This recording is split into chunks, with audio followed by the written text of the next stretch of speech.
marka qof loogu yeero waraysi ama interview gaar ahaan xaaladaha muhiimka ah sida kuwa qaxootiga waxaa caadi ah inuu dareemo walwal iyo walaac fara badan si kastaba ha ahaatee walwalka xad-dhaafka ahi wuxuu isu bedeli karaa caqabad weyn oo saameyn ku yeelata habdhaca waraysiga iyo natiijada la filan karo. dad badan ayaana ku dhibaatooda inay muujiyaan kalsooni, inay si habaysan u abaabulaan fikradahooda ama xitaa inay si cad uga jawaabaan su'aalaha, taasoo sabab u noqon karta in waraysigu uusan u dhicin sidii loo baahnaa. warbixintan waxay diiradda saamaynta walwalka inta lagu guda jiro interviewga iyo guud ahaan xeeladaha lagu yarayn karo, iyadoo ujeedadu tahay in qofka la waraysanayo uu fahmo dhibaatada uu walwalka faraha badani keeni karo, islamarkaana uu qaato talooyinka wax ku oolka ah oo ka caawinaya inuu si kalsooni leh u wajaho interviewga. waa Saacid Xaaji Aadan, soo dhawaada mar kale. marka qofka loogu yeero interviewga sida kan qaxootiga waa caadi inuu dareemo walwal yar, laakiin taas beddelkeedu haddii walwalkaasi bato waxaa laga yaabaa in uu isu bedelo caqabad weyn oo dhaawacda qisadiisa iyo natiijada la filan karo. waxaana muhiim ah in aad fahamto dhibaatooyinka uu walwalku dhalin karo iyo xeeladaha lagu yarayn karo. walwalka xad-dhaafka ahi wuxuu qofka ka dhigi karaa mid isagu nafsad ahaan iska shakiya beddelkii uu noqon lahaa qof kalsooni muujiya. waxaana shaki ku jirin in maskax walwal badani ku furan yahay aysan awoodin in ay si nidaamsan wax u abaabusho ama uga jawaabto. waxaana marmarka qaar dhici karta inuu qofku iloobo xog uu dareemayay inay tahay mid uu yaqaan ama uu fahamsan yahay, xitaa haddii ay tahay mid uu horay u diyaariyey. waxaa kaloo dhacda in qofku dareemo calaamado ay ka mid tahay shaking ama gariir dhanka gacmihiisa, codkiisa iyo indhaha oo uu leexiyo ama siin waayo. sarkaalka waraysiga ka qaadaya ayaa sababi karta in qofka laga qaato sawir aan wanaagsanayn.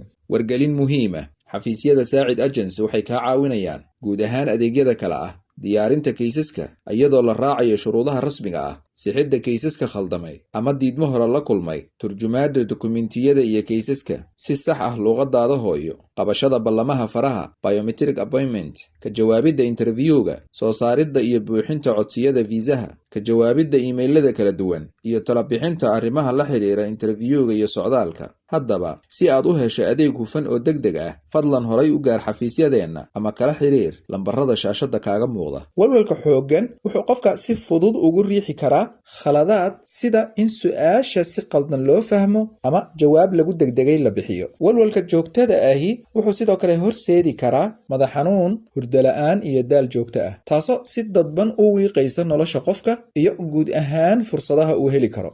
haddaba su'aasha ayaa ah, waa sidee qaabka ugu habboon ee loo yareeyo arrinkan? waxaa xusid mudan in walwalku uusan gebi ahaanba ahayn wax la tirtiri karo, balse uu yahay wax la xakamayn karo. qodobadan soo socda ayaana ah kuwo kaa caawin kara in qofku la yimaado diyaargarow wanaagsan, taasoo micnaheedu yahay in lagaa rabo akhrin iyo dib u eegis dhanka xogtaada ah si aad u dareento kalsooni. sidoo kale inaad la timaado ku celcelin, samaysana tijaabo adiga oo la hadlaya sida qof saaxiib ah ama qoyska.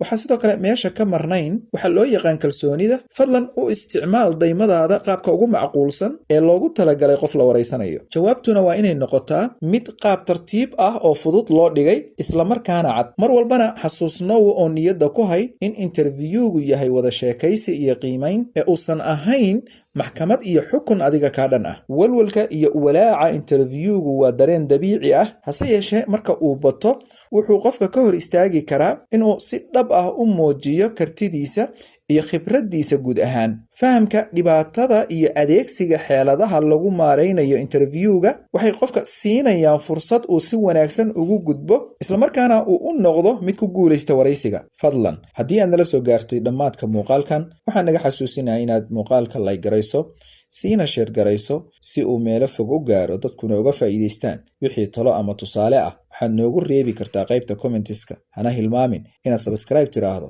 si xogaha aan channelkan ku soo gudbinno aysan marna kuu dhaafin. intaan barnaamijkan mid lamida ku kulmi doonno, waa Saacid Xaaji Aadan oo idin leh guulaysta.